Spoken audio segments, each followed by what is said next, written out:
Lui Jason îi plăcea să se răzvrătească împotriva așteptărilor oamenilor din jurul lui. Acest fapt îl motiva să învingă autoritatea și să câștige. El a vrut totuși să o ducă la un nou nivel și singurul mod în care putea face asta era să contracareze cea mai mare regulă a orașului: nu vizitați malul lacului noaptea. Jason nu știa de ce nu trebuia să meargă pe malul lacului.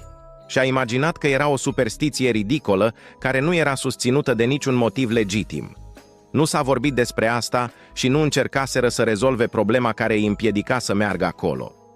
Jason a hotărât că în seară asta va merge pe lac și va afla de ce orașul a fost nevoit să creeze regula asta atât de specifică.